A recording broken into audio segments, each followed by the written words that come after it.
Rajim. Bismillahirrahmanirrahim. Welcome to Multan Public School and College, Multan. Head here. I am Malik Naeem, your biology teacher. Today we are going to study about endocrine system, hormones, and important endocrine glands.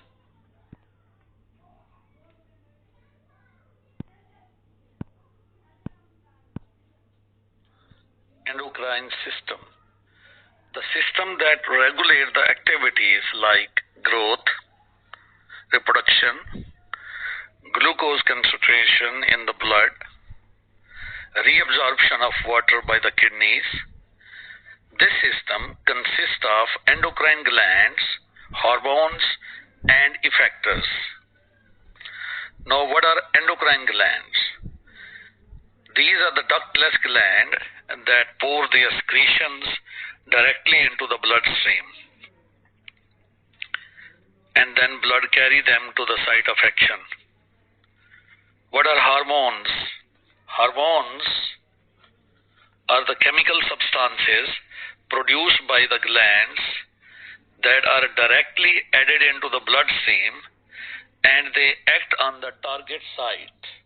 And endocrine glands are pituitary gland, thyroid gland, parathyroid gland, adrenal gland, pancreas, and gonads. First, we are going to discuss about the pituitary gland. This is a P-shaped gland attached to the hypothalamus of the brain. This is the master gland and control all other endocrine gland. Hormones of this gland influence other endocrine glands and directly act on the various tissues of the body. It has two parts, anterior lobe and the posterior lobe.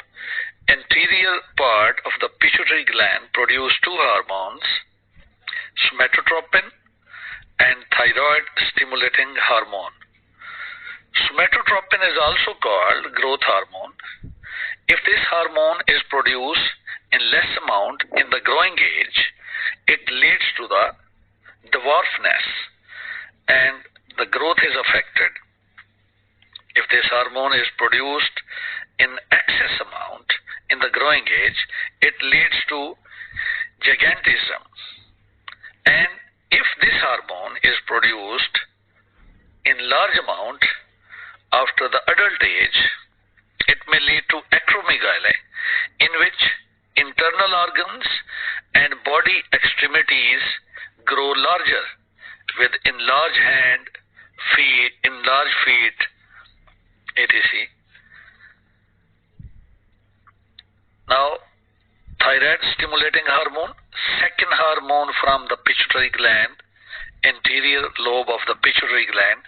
This hormone affect on the thyroid gland to produce thyroxine. Now, the second part of the pituitary gland is posterior lobe. This lobe also produces two hormones, vasopressin and oxytocin. Vasopressin hormone is released when our body is facing shortage of water. From the lobe, posterior lobe, vasopressin is released that act on the kidneys and inside the kidneys on the nephron to reabsorb water, and less urine is produced and the water is retained in the body.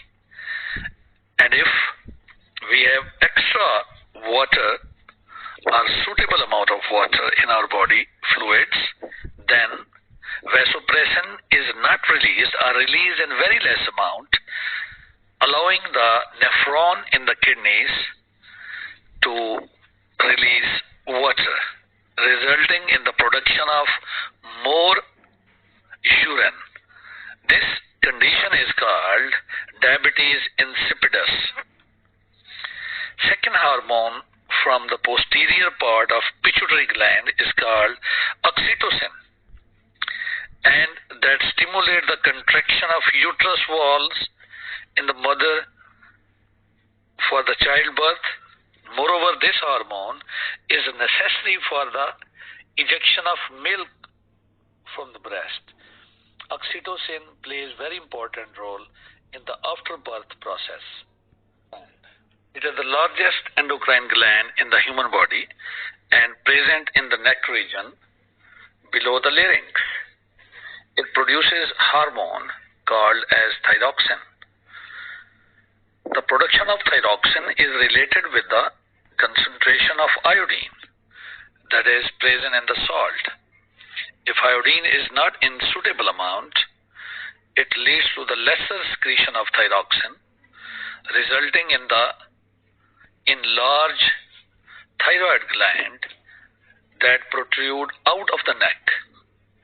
This phenomena is common in eastern Himalayas, especially in Bhutan.